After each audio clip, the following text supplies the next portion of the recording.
na nanom and what see asofo ni imam amwo man mu nyina sesese no kyerɛkyerɛ no monse enkabom ani asomdue die.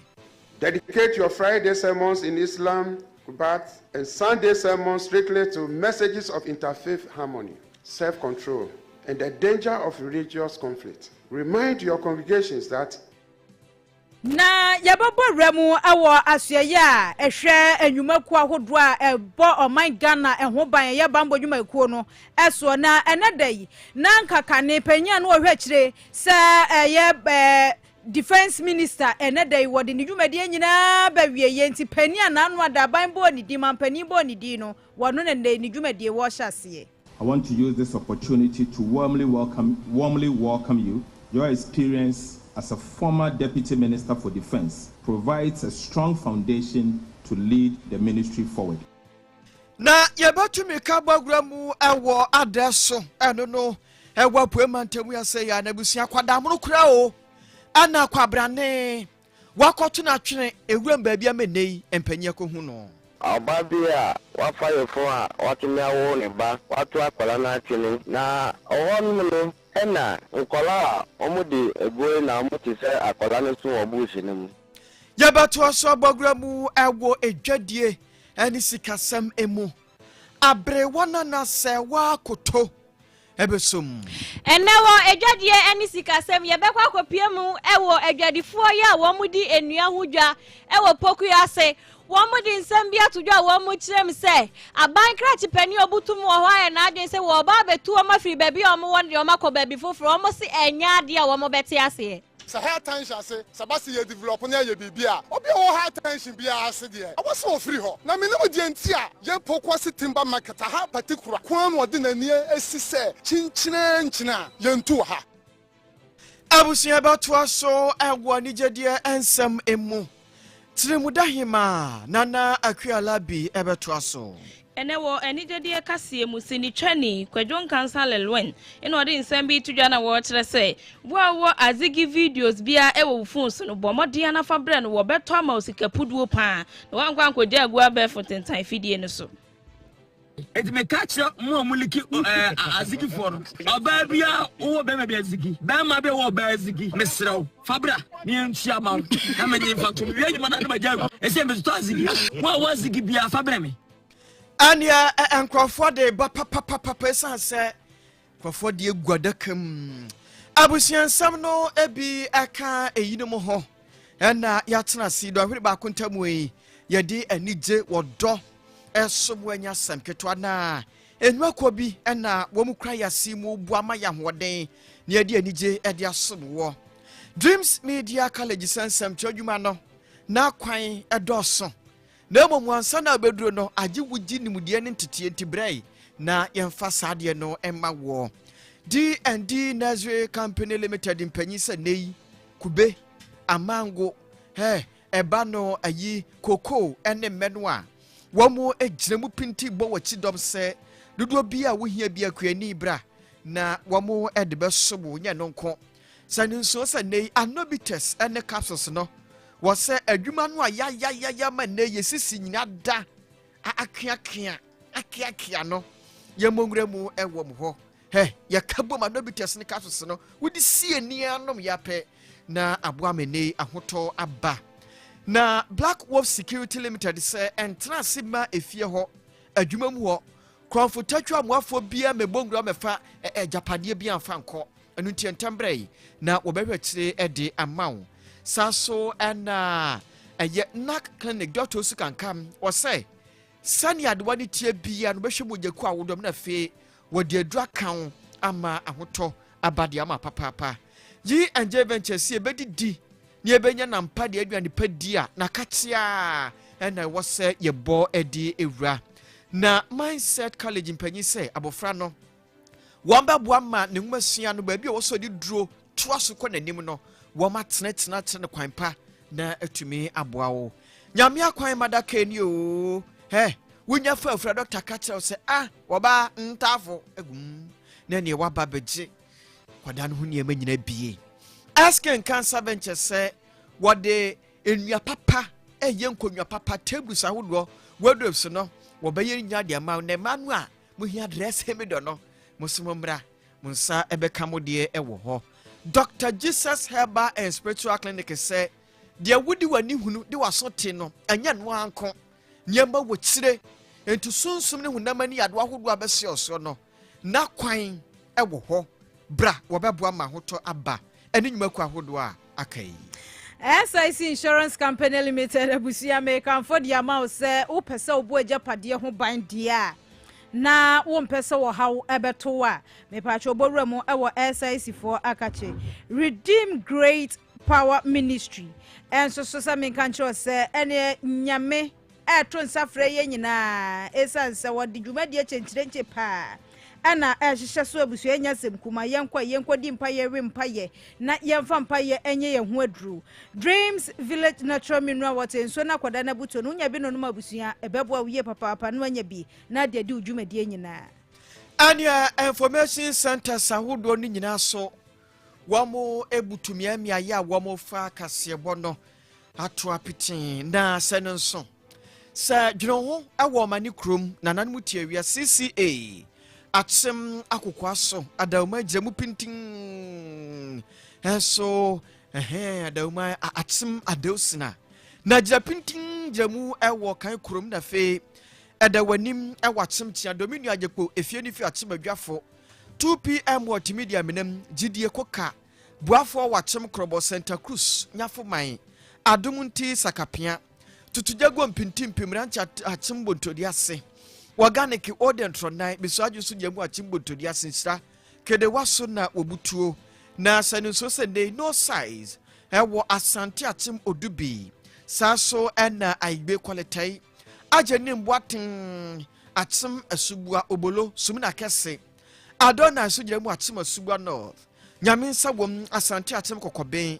nyame adom kontinase asumdie ma tobere so number 2 eho ena wobutuo na yan mai wama no ne miamia hodo so ebogura mu Play Store hodo mu a eye Ananse FM 104.9 Ananse FM 104.9 busia odu hodo mu a kasebo no all type sana app no beba no download dia to phone so dwumadie bia ye die bia obetimi atie bi e dia fa honom na mamanwumre die Facebook no ya transmit to YouTube honom tie dem so aye Ananse FM 104.9 Ananse FM 104.9 udu odma adwenkyere fa to wotimi so se hema bibia dadin hodom anwumre yi we no afia sakina wonne nana ya bima na ehwetire wo ho na fe abrewana na se wakoto enso abomode amani ahodo nyina no drum atena ye wo wi a wodi dwadie mu nsem bebatrim dahima ade anigedi ensem ebeba beto aso wo ho na yana yatena si do hwere ba kontabu nsem yi yedi ehwotia me ama wo ye me atena hine kwabina pam da wanfo mene ajuwa pinaman kokofu hima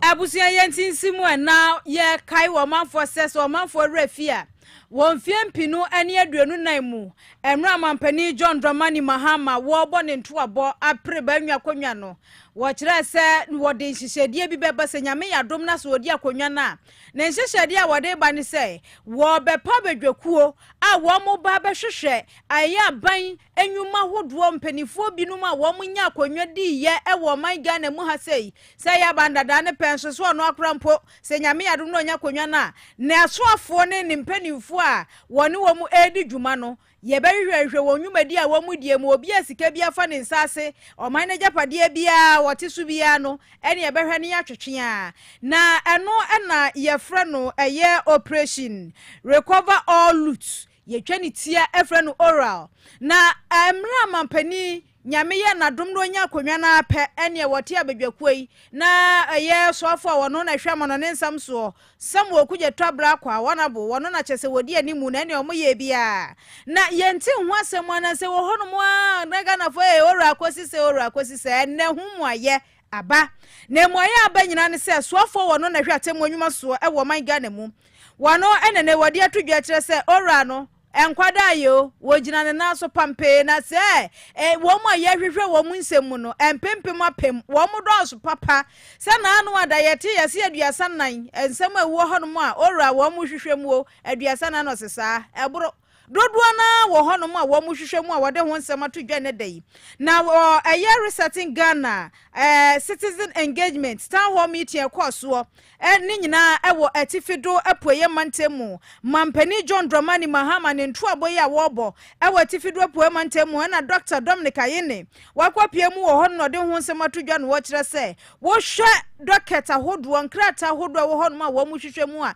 enye bi ne aduasa nan na yenim deda no wo kire mu se ebi wo kire dodo na mpanifo gu so aye ho adwuma enche kura ne Ghana fo hwehwe epetie edie hunu efri mu nyina no wo mde ho nsem beba abonten. Oral is not just about the 34 dockets that have been built. Oral is also comprehensively pursuing investigations in other matters. So, for instance, you recently heard about the investigations into the local government, the Interministerial Committee on Local Government, which was headed by Miracle Sabuaje. That is part of oral.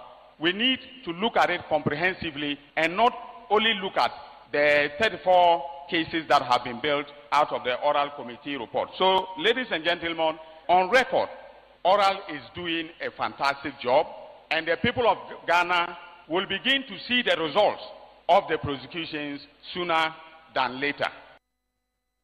Ani ayeti ye ayeswafo wo hwatemu nsam so wo man Ghana mu eye Dr. Dominic Ayene wono na wachire ni nsemu no ti wo kire se na ye hu ne de aduasa nan no kra de eno de nka hu na ne wachire no edoso ese ne yenim deda no ampanifo enchekora mu nsem won be pia bonten mampani John Dramani Mahama wonto aboni mu na wode ensem atodwa wo kire se ohwe man Ghana se ne yenyini eba ne yesika semu eba ne yentutu yemu eba ne yedwadie mu oman ne kwana ni mu ye pa na ne nyina no wode aseda no ene hu nhira ne ne kekeka hu nyina wode mama mu papa esanse wo mu ahwe atoto ne ma yie papa wase wo ba ba mu ne ne ma bi wo hono ma na wo so mu yi firi mu ne ade ade ne nyina wo mahwe atoto ne wo se wo mu chiechie ne yie wo mu disisi yie ne nyina wo mu ye ne kama no aboa ma sese ne wo man Ghana eba ne yanyini mu de a ye gina na so. Our economy has recovered very well. Indeed, a lot of people, including the IMF and the World Bank themselves, cannot believe how fast this recovery has occurred. But it has taken a lot of fiscal discipline. It has taken working at increasing revenue. It has taken working to cut down waste and all that. And that is what has helped for this recovery. Indeed, the whole of last year, we didn't send any loan agreement to Parliament. Not one loan agreement. In previous years, the main parliamentary business was approving loans.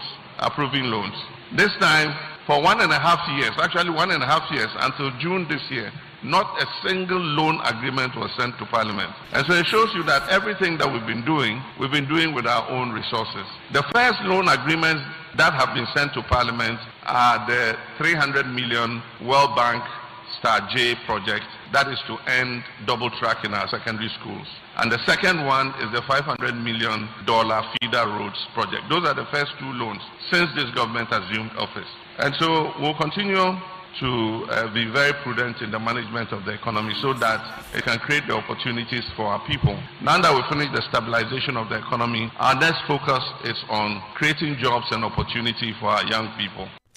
Mampani John Dramani Mahama nti wo se efiri se wo ba ba mu obosia sune yesi ya mabosia biem o man Ghana yanyini ada yankwa na da bia ba mpa chola sulala ne de apadua no so da bi wase ne nyina aka ho bi na ama o man ne nyini etimi konanim saa no na eno achi eno asade atodwa kire se wo borura mu ewo eye esoro ho no mu a ye ka soro hono masam de abusua na kire se boko ho nsensemi se ne be ya asumdwe betimi abanti ene enche kora abedwaku a wo mo ena eba behwe 1 billion boko revitalization fund ne so no o enche wo ba bepa wo ho ntoma na kire se tumi aboa na ne asumdwe a wo se ba boko ene ne mpatam se ne omafo ho wo mso benya kwan atena se edidi ame ada ahotoso se ne obi enya no wo man Ghana mu no atumi abamu.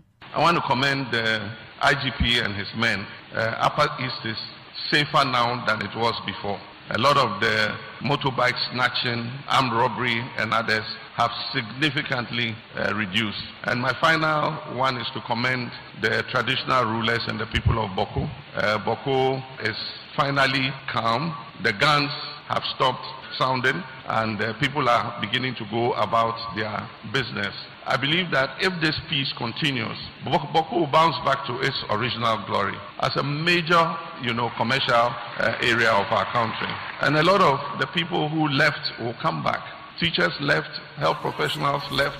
Indeed, last year, we couldn't post national service people to Boko because of the fighting. We couldn't post doctors to Boko because of the fighting. And so I believe that with this peace that we have found, if we continue, Boko will become what it was before. In the meantime, I promise 1 billion CDs for the Boko Revitalization Fund. I'm happy to announce that this week I'm inaugurating the committee. But even before we have inaugurated the committee, some work has started on Boko Town roads, on some health facilities and others. We are devoting the bulk of the money to the health sector and the road sector. We want to improve the road network, the bridges in the Boko area, so that traders and others, farmers can move their goods and services easily. And then also improve the health care in the area. And so we'll complete one of the agenda 111 hospitals there, and then we'll also build a new hospital in Boko itself.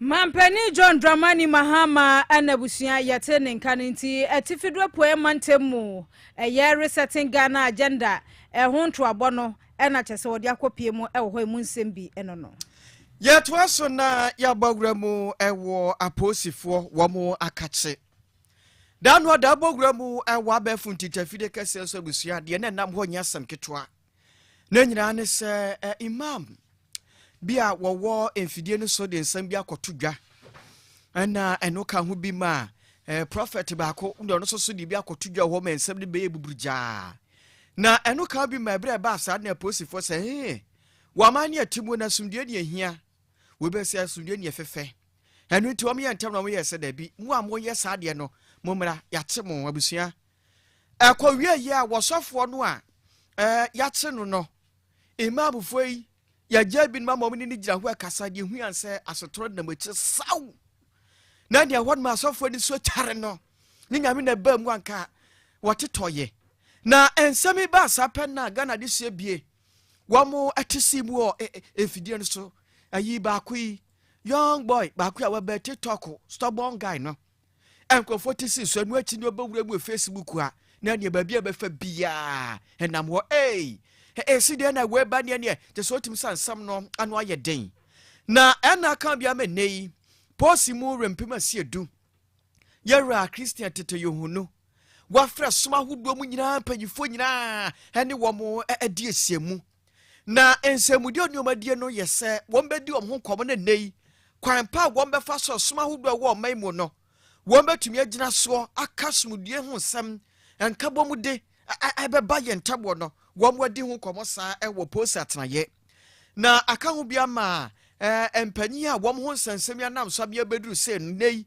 ebra empanyi tena se na won di nkomo na mu ho bie tom wie ne you greet me I greet you yes asa akwareti you ene koso ewo honom na ebra ne post mu rempema se edu ne nsem atudwa no wo kire se wo ka kire esom ahodo mu mpanyi yen ma yegu nsan ifre nananom ewie ye ka ho enwachi yenwan mu nkrabofo wom so ka ho bie a kristofo ne som ahodo wo man mu nyina nyina ye ka ho wo se nyame ya dom na ye ne yasomfo sia ni yesom ye gidie mu a yensan anka asumdue biako ye wodonsem enkyerɛkyerɛ hu sanse saade no aboye mfi bebrenie ama enfasode de abrɛ yensa o man Ghana no anya sem keto o se nei wo ba kwa ma hodo bi so na kristofo ene yenyan nkrabofo ma tiesi mu kontokwa enya sem keto no se Ghana de ye dodo ye ho memete ha yi ayi sada abrɛ so a ye frem Sulemana bronya so a midim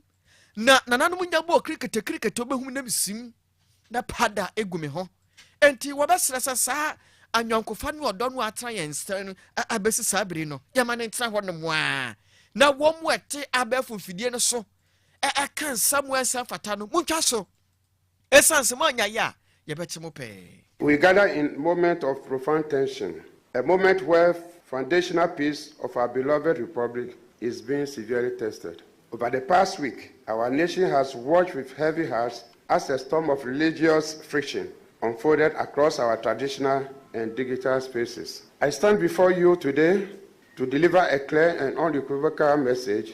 Violence will not fix what words have broken, and vigilante retribution will never replace the rule of law in Ghana. Today, I appeal directly to your moral authority to join me in calling for absolute calm and immediate return to peaceful coexistence. Ghana's peace is not an accident of history.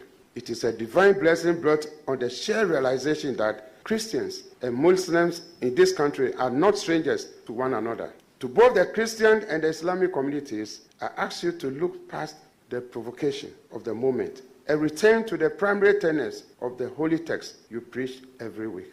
Dedicate your Friday sermons in Islam, Kubat, and Sunday sermons strictly to messages of interfaith harmony, self-control, and the danger of religious conflict. Remind your congregations that an attack on the peace of Ghana is an attack on the future of their own children. Model cross-faith unity. Let the public see Christians and Islamic leaders standing together, sharing meals, issuing joint statements, and working through our communities hand in hand. Show the youth that diversity of faith is strength, not a fault line.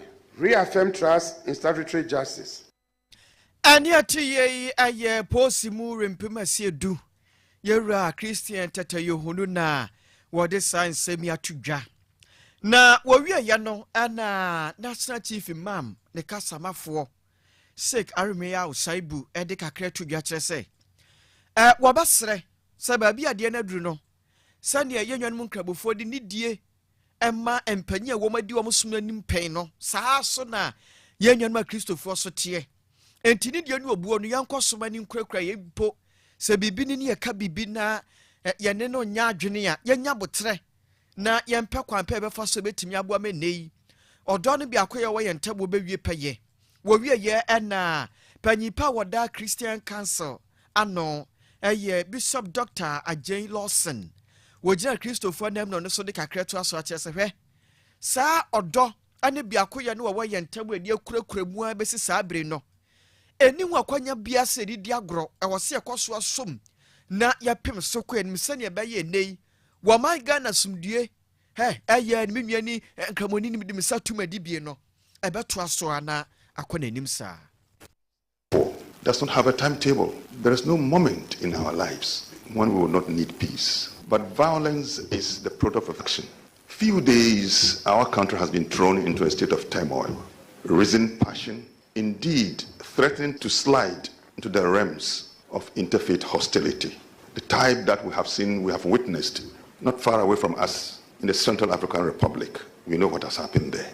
But we in Ghana have been together, like the IGP said, for the past decades. We've lived together. For us as Muslims, indeed, all prophets, without exception, are held as sacred beings, held in high esteem. So just as we respect the Prophet Muhammad, peace be upon him, sallallahu alaihi wasallam, so do we say so for Moses, for Abraham, for Jesus, for Enoch. So we are not different from the Christian community when it comes to that. So I want to use this platform to call for restraint.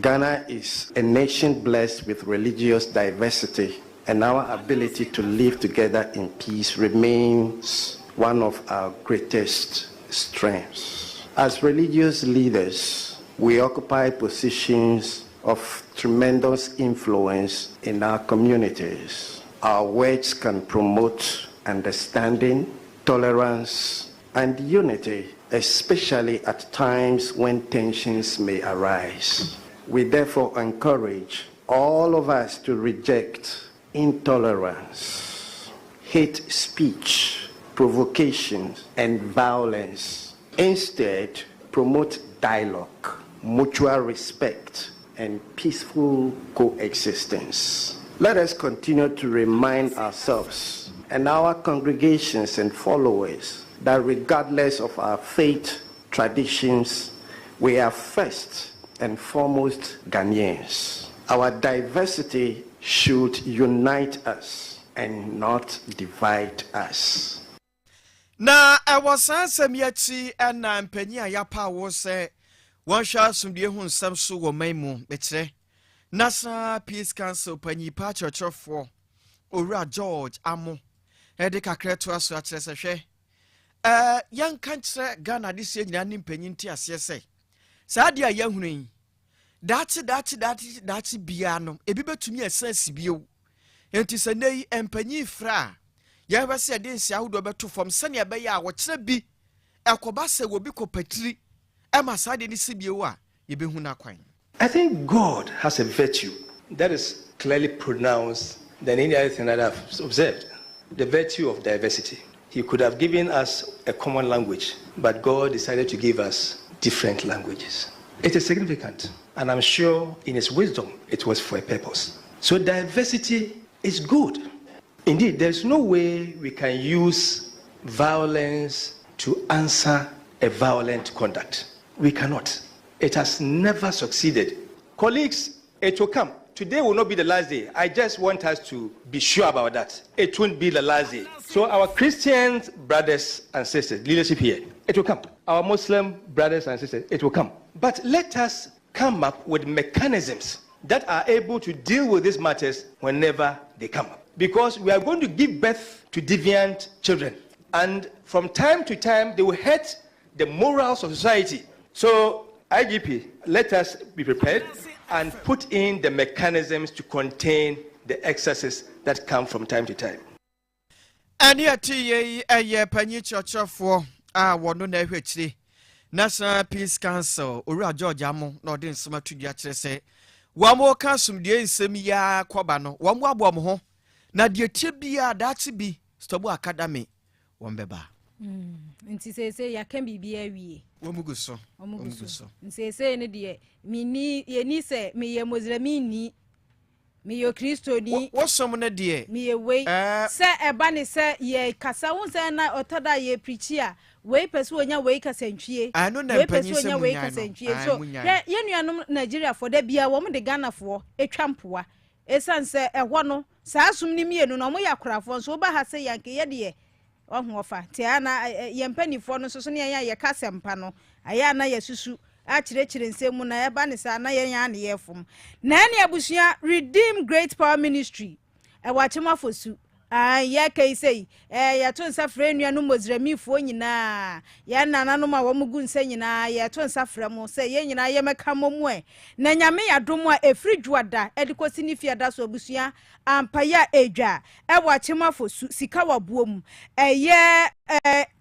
Reverend Michael Obofo Kuda wano ne sofo pani a wada safuyi ano na asem tirada ye dwumadi a ye di we camp meeting 2026 asem tirada so ene se wo se me how masem eye sonkokoro every wood ye ho eti se me kwa na obetina fiade etena wai ana me so me ntwen se me kwa na obi meka nkire me se san na san no nipa na wono no waka chem se me san ne mi fam na nya bi no no namu o etu obi anhwe wo hawa wo namu ma honya hanama na ma otunyame adum afri dwada ekọ ye nyina ye nhia ye ewo sika wabuom ye nkodi mpa ye rempa ye mfa mpa ye nkoye ye huodre ni nyankopon kwatentam na ohaw bia ye namu no ye mfiri mu ye anopa ene anwumre som na wase anopa de no ebe hyase efiri wukuada ade akwakosi efiada enu anopa no nkron adikosi awia no dumienu afa anwumre som ne de abusua wase ano soso no ebekoso anwumre na enti ne de free dwada ne ko nyina ya hyase ewo honomo enti free anwumre no nsia ne fa semre ya ekọ adikosi se no nwotwe ne fa ebebo na sori ne bia ye ho ewo sika wabuom eho na dwumade ne bekoso enti no ama ho aye ha edane dru honomo antwentwan wo na ase kora ye nyina yenko na yenko ye hu adru ye mfa mpa ye enko ye hu adru ye hu adru wie ne nyankopon hire ne nya japade ne bia ne abodre mu ewo SIC Insurance Company Limited for ne akobo ho ban nyankopon hire ye wie no ne ye nya no ye mo ho ban pa se ne be ya aturenchem si a enya fe na ye besa kwasu akwate mpentenkwa ebane sa eya na hadwiye eti ejapadia bia wa yekitu bia nsuabo ho ban wai na eba wososo wahu kwan abefa so a obesa sori agira wo na so bio wode enhyehyade afoforo nso aba SIC life eno educational plan plus policy wom ultimate family security plan guaranteed endowment plan final journey plan plus policy ni nyina SIC adaroma eno wode ababusua yemonramo ni wabrem edwom hod mabrosan afoforo na ni post office ni di nhwani mu no yemonramo ewo hod store number 6 na ye ne mpanifo nkodi nkomo 0302977552 ana 0559940205 na ye nkodi eho enkomo na ye bodremu ewo nsemfoforo mu a na eye soafo no hwe oman na sika samso wono na gina mu ewo oman Ghana mu se soafo hwe bambo ho nsamso ewo oman Ghana mu ye Dr. Keseba Atoforsen wo eye emfiempinu ani aduonu mu osana abosom ne da toso nsia briche kese bo oman Ghana nanam so ma soafo mienu panifo beye se ensia ka ho no mo ye nwotwe na wo mo ekohia wo mo nkwanhia wo mra na wo mo ekwakwakwaso mo oman Ghana ye nka busua yawo anam so ema sabre no na soafo a na wo hwe oman Ghana bambo ho nsam eye Dr. Edward Omane Boama wo firi mu ya no anam so ma mampani John Dramani Mahama epa Dr. Keseba Atoforsen say ene wo magina mu na won hwe entoto niema ewo eye asoye hwe bambo ho ensam so wadi dwuma na afinie na mampani John Dramani Mahama abo Honorable Kenneth Gilbert Ejay din sesese no wono na sa di bre no wamara emefa na kakane no wono na yesoafo a na eba no se wo man Ghana ya danse hu nsam dia na odi mu akotene ne nei ye yina fro no mo adne kwa bambo FM na ene edai ena mpanifo yi amane ne amamra nyina eja bibia mu edema asoafo a ne mampani aboni din eye Honorable Gilbert Ejay wo boni din no ene na Dr. Keseba Atoforsen wajeje bibia mu adiama no na dwumadie no ekoso no ensam dodo na mpanifo yi everisa ye edigu ho no mu a ene ewubowra mu ewo eye Dr. Keseba Atoforsen na kachia wodi asida piesie yie pa edema mampani ene oman Ghana fo nyina se wonya ne mugidie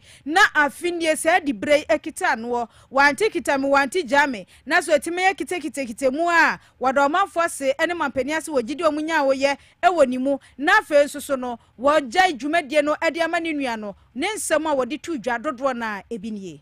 To Honorable Minister for the Ministry of Defense, I want to use this opportunity to warmly welcome you. Your experience as a former Deputy Minister for Defense provides a strong foundation to lead the ministry forward. You have my full support and goodwill. To the Ministry of Defense, I believe the time has come to change our strategic posture. The future of defense cannot remain manpower heavy. It must become technology-led, intelligence-driven, and agile. To our armed forces, yes, you have a new minister, but you have not lost me. I will always stand with you and will always support you. Eni ayati ye aye Dr. Keseba Atoforsen na nanusi ye ena soafo a imprempren wono ena hwe bambo ho nsam so Honorable Kenneth Gilbert Ejay ene wono soso we sansam no dodo na aditudwa no wokire se ubowra mu oman Ghana mu ase yase se ba ne bambo ho nsam na ye bibi om ho nsam no doso yie pa enuti osusu se eho behia so oman no ye be hyase na niema bi a ye akase ye hwese ye di hyehyehye ekwaye foso e bambo ho nsam yetimi ka ne yie na beboa ye hwe na ye mfa nhye mu enkanka ne abafo nsam no ye di wramu yie na se beboa na ye soso ye di ewram na timi The sector may be familiar to me. The security environment has considerably changed in recent times. The security landscape today is more complex, interconnected, and unpredictable than it was a decade ago. Our region continues to confront violent extremism and terrorism, transnational organized crime, illicit trafficking, maritime insecurity, cyber threats, disinformation and misinformation, illegal mining, and the potential spillover effects of instability from the Sahel. At the same time, rapid advances in technology, including artificial intelligence, unmanned systems, cyber capabilities, autonomous platforms, and other emerging technologies are transforming the character of conflict and the manner in which nations must prepare for their defense. These developments demand that we think and plan differently and prepare differently. The defense sector must remain responsive to this changing environment. We must continuously review and strengthen our doctrine and strategies. Above all, we must ensure that the Ghana Armed Forces remains a professional, disciplined, technologically enabled, and a mission-ready force capable of safeguarding the peace and stability of our dear country. Nano si ya no asande bi atoa so a wo kire se ne sese ni dibre na kita no no wo ma meye katasumo mu aso adwumadie bi na nyafe na wo beje patakoje bobo na ne wo ba beji ni nyina bonebo obi ka wonka bi sese ne ono do kasa nka bi amamuo da bi wo so ne ompanisa wo bi na puna no e de ato ho no mu de ama obi a e ba ne se bambofo ene omumpanifo wonkita hudie sempo opani bu no ma ye den se obegina nanim kura no akwakwachia no na chese no so akwakwaya se me ba ne sa mama mu ne nkoyie ento de wo bi na puna no ato ho. I come with an open mind and a willingness to listen, learn, and work with everyone. I intend to maintain an open door policy that encourages frank, professional, and constructive engagement at all levels. I will therefore welcome counsel and contributions from the Deputy Minister, the Chief of Defense Staff, Service Chiefs, the Chief Director, Directors, Officers, and civilian staff, because every meaningful contribution towards advancing the work of this ministry and strengthening our armed forces deserves to be heard. Eni ayati ye ayeswafo wo hwebambo ho nsem so e wo my Ghana mu Honorable Kenneth Gilbert Ejeyi. Yanto asumongre mu e wo D&D Nursery Company Limited nene. Wamama akwiafo ye ho atoyen papa person se yano mu a ye wakoma pa ne ani je ho se nei. Koko no ye bedua bi, amango no ye bedua, saso na kube ye dua na fe emma hodo ni nyina ye dua bie na yenya so fa so no ye D&D Nursery Company ho na wo se ye bo na ye diwura.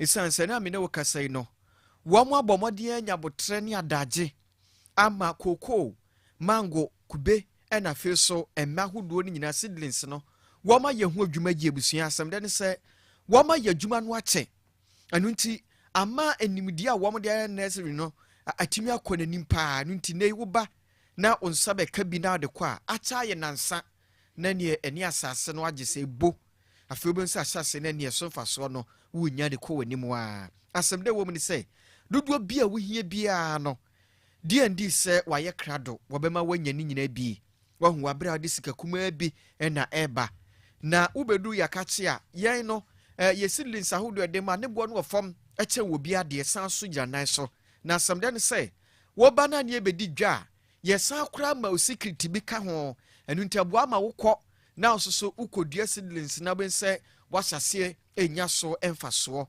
na wasame nka ncha wo se mu amuhia emme duduo bia wo hia bia no o che tutumni kabra wo ba mu wanya na no so atimi abo apa mpa cho se ne so se ya tena ye no eyam yensa mama so teachers quarters one mwa freye na yebeje oso e wo 0241 392 414 0241 392 414 and a fee prasukuma e 0553 385 914 0553 385 914 0553 385 914 na woni mpanyi di nkomo nyafuman we yadu nyafuman krumu soso no e ho ma ne 0207 496 001 0207 496 001 na D&D Nursery Company Limited mpanyi womo aje so e wo ho Dreams Media College se nei ensem twadwuma no wo ma na ye mmere e de amasan se wani aje so be ensem twani mapa no wo mount tiye ene wo mo eba be kire wade no mo ye adwuma no ache be ensem finsie du ne kire enti ne ekwaso ensem twadwuma ni mu nyina no nimde no se kro mu anie ye de mouse anu abense wo so wo pem na wo ko wani mu anesa emma wo ba mu abusuan kasa ne ye mpesem ensem twani so ne wo chiri dabi tutumni kanebra Dreams Media College wonom ye bebo ama sani so di hu na wo no ewie peye e de amount bibi biada yen radio ni TV so abefo kwan so ni nyina no ye kire opa ma watimi apem akọwanim na sene so se nei enche na badge foforo no ba atutumirika be fa form so ne ntem attachment na kwanya wo ho e de ma ofidie mu asem ya hodo aka nyina so obetimi akoye na busua efidie ni akade ahodo a ewo Dreams Media College no enya sam ketwa kra bomadi se ne woni mpanyi bedi nkomo na waje form so no ewo 0509 606 000 0509 606 000 na empanyi ajo so ewo honomo ya to ansam no so edibia ka ho na ye boguram ewo eye apoye mantem haseye ye de ani kirem ewo adeso eno no wo Upper West Atem Mensi no emu na enen krato a yensa ka kire se yakohu akwadammo no kra o se obi awo no na wakogya na towrem ama emu nsem ai bebre na busuansa ne ebabawura ho no ye tumi ka bawura mu obre matifi Mensi mu ne no eye entronan ane ne portable enkrato ta be kan sa kire se yakohu se akwada wono so wakoto amenem ama empempa ye kase no bra mpanyi hu ye ntem kopie mu ose wo mo kwaje ne nkwa no na kyese wato na nan mo nsere ma empempa kase abusuafo asase kra bobo ne dan ye twato kra wo mo kwa kopɛ no kra brenti ye kwa homa ne so na wobi a wahu ensem no ebie nani edi akire wahu ya nenu akodi nkomo na ya hwese ne hote na onyama ye wahu ene ye ntoa so ade so mra taw amaniboni obutu okwaku ayi dosa kwaku dosa na ebutu ho wa kirekirem de akoso wo ehwo no mama yen se obedu epoemantemu adeso apa wasakema enya bia be adeso efo nso atwene obabia wafaye fo a watumi awo ne ba watu akwala na atwene na ohon no ena nkola omudi ego na omoti se akwala no so obushi nim ana omudi mrikatenti be fre empanifo no no omukọ ya mpa akwala bi da bushi nim ho assemblyman a wo no ofa akwala no be siko eye abanyare sabia a wo adeso na ohon no okodo wo no so sadia oboko police station na call porto asabino police station enti ye ka say akola no da ayane sabia a wo adeso a doctor funu hwe akola no sisi a me o ka say akola no amuwo no na ntape oya bema na ohon no de assembly wan ba no o say mantem wo de obi amfa ni se owo mantem wo na e bia nipa na o fi be na obetu akola na tuni awo hono abusianti amaniboni obutumu oho kwaku eye dosa na wode nsema tudwa na yanto asomongura mu ontronan na enkrato efiri ho ba no yanko hwese ne etie wodansi ne wakohunu bie no yene ni nkomo wawura maadwe na apomu o apombo ko minia wada amade na esi ontronan empani vote ade ti na semonti a na se sada na bobo na oba ya na bopopa ne de ye de fia da ni no na otwede du ha na ikudi na otwede yo hon ma bebe ifi nu de kona na te se abope bi ko nsumu e galam ti family mo tutu ogu yi na abope bi to ko sense so ko di na me anpe fi na ko to nsumu ti ya na makope no kwa dia se ave ko ne busia e kan ti gago mu tana nya ti kuma we akoye asete mu watim to na ne fie de anya dapa amba ma nti wo de ko so watim to na ane ma me na soma anu ana ne ma me kwa ni je okunsu na ma me nya de ma me be soma kwa so nko ndi pipe on kwala so ni bu ya na so okunsu mu ma ko pati to nsu ni ma me kwa ti ne bi kwa nti kwa yensu a mo sadi di dwuma na di we aba na se galam ti wa na yo mutu we dia ni si sadi di dwuma won fie no be sen obe edu de ko du mi di obenya oba na be ma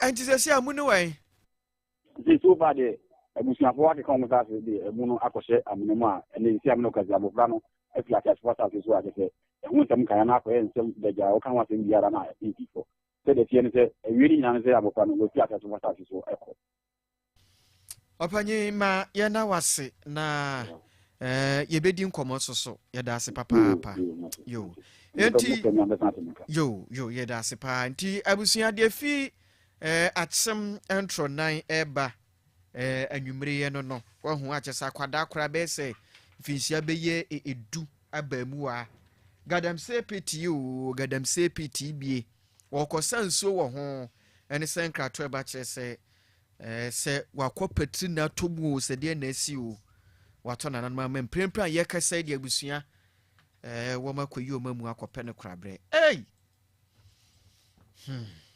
yɛntoa so na yɛmmɔnwura mu ɛwɔ mfimfini mantam mu kaasoa ɔfankɔɔ circuit court abusua hɔ so nkrato ɛba kyerɛ sɛ daa no adeɛ bɛbɔ wɔ amanneɛ sɛ panyi baako a wɔyɛ bibiduro ɛwɔ mpɔtam hɔnom nipa da sani ahwɛ nyame anim din dan a wɔdam de gya kɔtom ase de dwere bɛyɛ ma wɔpanyina to nananom wɔnseɛ do na ensɛm yi ba yɛyi ɔba a wɔne ne te sɛ ɔyere aposifoɔ sɔ nipa akyi ɛyɛ madam saroto antwi wɔ mfinhyia aduonu nsia wɔne ɛyɛ kwaku asiedu wɔne mfinhyia aduonu enum ɛna afei kofi same deɛ wɔne mfinhyia aduasa ɛnwɔtwe saa nipa miɛnsa ne ɛkyerɛ ma aposifoɔ sɛ wɔn susu sɛ saa wei wɔn bɛtumi anim ho bi na ɛnɛ dɛ wɔn de asɛm kopie mu ɛwɔ kɔɔto a judge ɔtena asɛm no so her ladyship asantewa atakora wakyerɛ sɛ yɛmfa nipa yi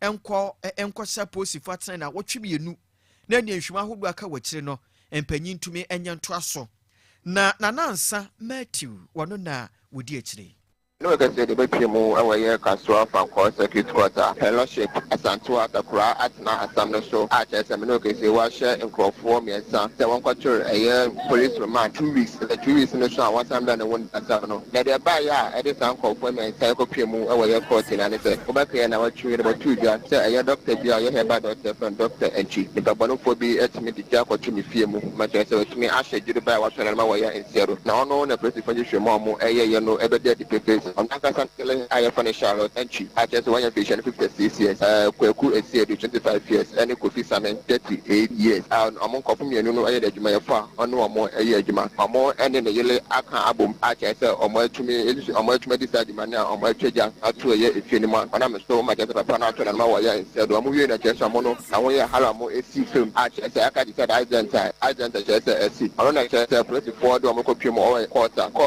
I will more the bomb no enti amanebo aba eno no ene yedi atwe ntumi ka mongra mu dwadi ni sikase mabere wana na se wakuta mabere wakwa aba ye da ofa yenkoe ene wo edwadie eni sikasem ye borɛ mu e wo dwadifo a wo mudi enua ho dwuma ya ye beka ne se timba ye bi na wo mudi ho dwa e wo poku ase ya no won kran pumpuni mantamu womu wo hono ene de wo ye kire bi a wo ma ye de nyasem keto o wudi wani kire mu o Facebook ne so de a nyasem keto o ebi mu de kogen abobobo wo mu ti ebi mu so de bi abobo mo nsa ne wo mo nan ya tese o ye kire wo mo ye ne nyasem keto akora kire se wo mu jem se MC ya obutum wo honom aba modin aba be gina ho se bia ye ya wo mu di o mu djuma wo honom no wo baba be bubu honom na wo de a bibi foforo wo honom no ama mo be bi foforo akwa akotena wo mu kire se nya de o mo beti ase na ate ase tena firi se wo matena bia ye o mo wo honom ache pa yie enti enye nne na wo ba be ka kire se wo mu nkɔ be bi foforo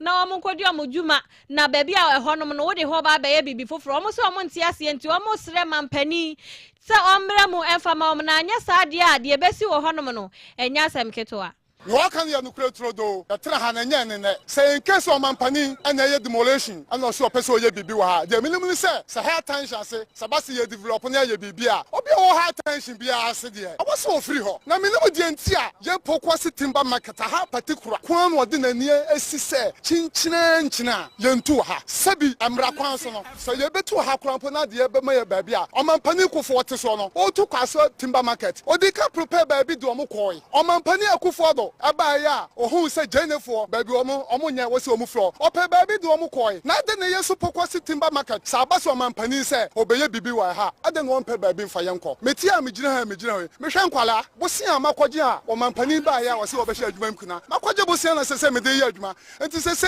MC so obetumi a wo be se me nwe bosi na mekwaje ye no me de matua na me de nya bi ahwe me ma enti yesre o mampani se yesre na sananda woroma eno aka bibi ahwe MC ya o ma yefre no adwobrao onka bibi fufuro nkyere no ya dana se eni ayati ye ayadwadifo bia wo mubutum wo pokuase ya wo mudi enua ho dwuma e wo honom no mo kirem se wono wakwakwagi loan ode aba be hye duadwadie mu na se wo ba na ode nepa ba bebubu agu a obede na loan ya wakwakwagi obetimi na atwia enti wo mo kirem se aban emre mu fama wom we dey akoye ayi mi fi ayi ni ma ba ha ma akwagi lo okwamutim makwaji lo kasibu obo okwamodem inizika abrewa ya danse a tidwadie bu nsaba no ye gina no so na yakọ abefu fidie no so dwadie mu abatew ye ba ye betro so in your book you do love kitchen Uzi na nasaidia na odia ya ukunu ahwehwehwe so wonte wonte krai Mira uzi de unkwaina ankwan keke ni bulu di akromadico ukunko anye wudru E&J Ventures o machigu ho ye mo E&J Ventures sani mira te he yo so ohuni ya media ye ni nyina ye nkwade wa ya media age na tena he yo wudru ho wi asem nam bi ye da wo pe no won sabeka bi sa si efe bibi kwate hodaya ni nyina menye bi wo ho sabano akoko krokro aponchi nantwie tilapia redfish kwala ticha kofi ni nyina won sabeka bi se utu akwakoton so pese ubi coastal ni school ye nuane aton E&J Ventures wo mu no mu fridge super woni atena me kwai na wanya ade mira sa wa na ya nsoma akoton na me ba kire na kwan ne babia o hwe ye ja obi ho mu no Cresby stores one early school no ND enhwene mu wodi wani kire mu so wanyina mu a market mu wa gata kese ne so ho no transformer ne chempe ani E&J Ventures mpeni for monkomo 0243 029 204 Ananse 0557 876 816 E&J Ventures ana papa fie you do love kitchen when you cry be sure dry your eye. Awofui ebrano asendrusu biemu Mindset College and free 2027 wasi May June registration ekoso bomadi aso be register obane ne ya sane ebe ya entity asronko ne entity pa eye Mindset College ede ma wo mofra no obana tumi anya bie na wasi ya ebe kwaso 2027 no watumi aturo atwa Mindset College show A1 any B2 grade to tumrika sesia ye offer courses ahodo pi General Art, General Science, Agric, Home Economics, Business, your mouth technical courses, and a NAPTEP courses. Mindset College, you are chere for wintrimu about bill, wa akadia biara, ya de chira bufra dia ma watiasia, ya namnyamisro kwanso na tete mufra, di nimdia surunkubi wura wo badwinimu. Tete no amana be yo pabene. Yesi kasam da fom se boko, ni yesama obremu atuitu ya nkakra, ento usi kantwene tutumirika sisia. So ya point wo Bunu region, so nyani Jubilee Park. Fra home Sia 0241 267 383 and 0593 382 725. Ya daya so nam so ya boy ya mahoka wo suku mu ebebamu no ya ma register ya mano Mindset College na ya dia ya say building minds shaping future. And when you dream big. Hey, nako na. Hey, na hi fa na manfo agp ene twere de aircraft binimu so tete fa so yi. Hey, sickness nonte. Na clinic ya doctor usu kan kam eda no. Doctor na obehwe wo yale agise wa hu moja kuo na na. No crepa. Na kasaba new Abraham Haseyo. achim afusu new Abraham ha. Mepacho ai. Wow. Ene si ate de ne. Na kire se ya e wo mpotem ha se ndie. Ye nsan ha ye ho nkoko obiem. Na de mama ni ti doctor we hu ne se anse na obemu oduro ti so hunu mojaku a wom na wahwe ama aduro a ene moja no efa. Mani a na mehwe ade a me hu ne yie a me ko ba bi a ebi mu se glaucoma ebi mu se pressure na be mani so. Ya ma afide na me hu na de kra. Enya doctor na nanu ya oye screen won kokko no. No krepa. Na say screen ne kra me ko bi. E ma ne de drug mani so. Within 10 minutes. E ba na wa mani so ni na twaira. Akom ni nchiremu. Enya sem ketwa doctor say fa ni ho apa. Otene hepatitis B and C me kire brebu mu yade. Diabetes eyen si kire yade. Pressure me kire moja broso. Enam yade bia doctor tenete. So me masem entimi nkoyi empo so be ma no ewu kra. Wo ba doctor say fa garlic ba ko pe ebra. Na obe mo ye bema asan so atede wo mpe. Wo be mesa opese ye kese tintin ana. Eni me nua kire me ba bia doctor so ewo. Abrim new station ho a. Bia odan follow the esro ho a store number 42. Jennings say udu ho a anse na obewura mu no hunu say higher nut clinic. Doctor na anse na obemu oduro no. Tise ohunu say aduro no ene wo finance ene wo mfa. Pre doctor wa ahomaturu fo so 0598 311 another 311. Mira, you now catch me say enkwade hu nieme ye bekwa akototo no. Oh, na kosu sa me kire sanka weekends. Na ke kwankra akototo bi. Mira, e wo breko anyame akwan madaka e de enkwada hu nieme nyina mutafo eniema etimi ababepuo mu e woni wa brem ha sei. Na omo niema no nso efo eye papa enkwada niema bi e disiesie omo ho e te se powder enku eni spray ahodo abeguguo mu nsom de adware omu nyina no enkwada cars enkwada coats eni koshi baby diapers enter dia wodo enkwala no wardrobe no so ubenye bi e wo honomo sanso anani e force bill no so no omu twetwa ni nyina bi e wo honomo yo waka mate agya wo de na metie na ye be hunu nyame akwan madaka e wo he echi akwan e wo new abrem runabout ne so honoma from e wo 0246 053 888 oh sene sanso ne ye benya ne papa a ne bo dafam wo nyame akwan madaka atode a ene odo yewu afeni ebe wo Mira mewo dodo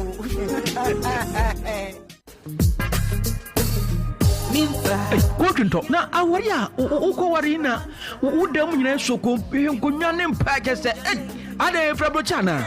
Me ya kwa bota. Debi o. She. Edem nkonya ne wardrobe ne me pan nyina African he yo. She. Yes me kra Fabro chi. Efi SK Cancer Ventures asoye. Anyam nwanwa enanu me twempa enyam sum honum pa no jai. Pa je yire. Empabwa yi omdi cheche mu bi mo friends anyampa.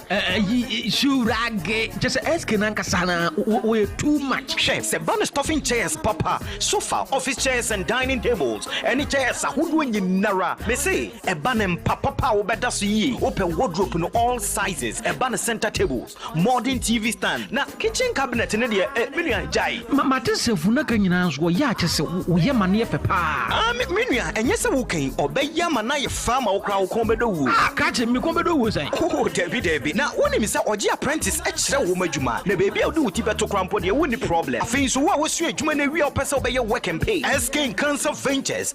Abie no krabata na to apeti bebia o won kokwa man from nya trabo so ka to ban sani fa so pe ena buadua o Livingstone Junction abrosan fitana se honom pe asaman kase ubehunu Jamestown Junction achimafosu oben Diamond City Pub e wa brem kwan no so a ena ni wa brem oni the late SK Buafodan no di hwe anim na main office ni de wo achim mama so for SK Cancer Ventures e wo 0244 960 988 0244 960 988 Chese eba no bibi bia mfa nuanya dia SK Cancer Ventures odamufua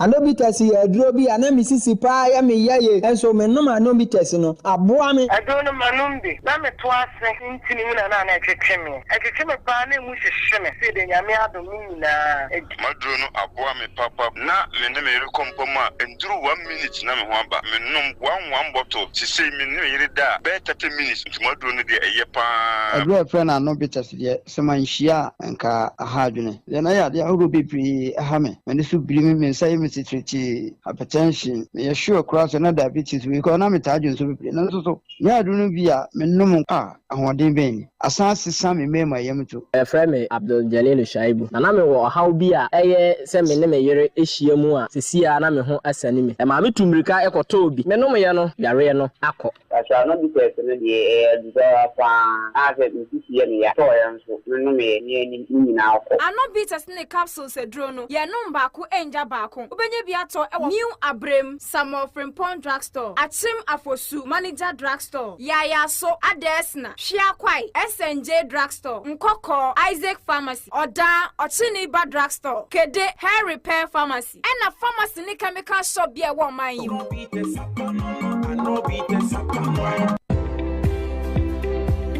Abusiafo, are you looking for a reliable security services for your home, hotel, bank, office, school, construction site, or business? Look no further, but rather look for Black Wolf Security Limited in collaboration with InfoSec Technology Systems Limited, your trusted partner in terms of safety, protection, and peace of mind. Obayasuya, your highly trained security personnel sayateti omo share afie, sikakrabia, suku sahodo, and sorry. Any biaye ahodoa ehube hia se ahobambo ebekoswo ewo ho. We also specialize the supply and installation of high-quality CCTV security cameras for construction sites, shopping centers, schools, offices, residential homes, banks, hotels. Yes, I will. High-quality, long-lasting automation gate machines. Sa gate we know. Oh, Ralphia. Ehun hiase ubesi akwako bio. Eye remote no na wudi bebie. Ebano electric fence installation no kradia. Jai. Protect your premises against intruders. Designed to keep your family, home, and business safe at all times. Black Wolf Security Limited and yet on high-quality product. Regular maintenance and technical support. Yachira Kwan Ewo Akraman Junction in Sanwem. Nkrabatani Biwo Amasamai Road behind Akramaman Cemetery, Accra. Phone was 0208 793756 0554 118 188. Over to Minswashe and Sanu Jumani B.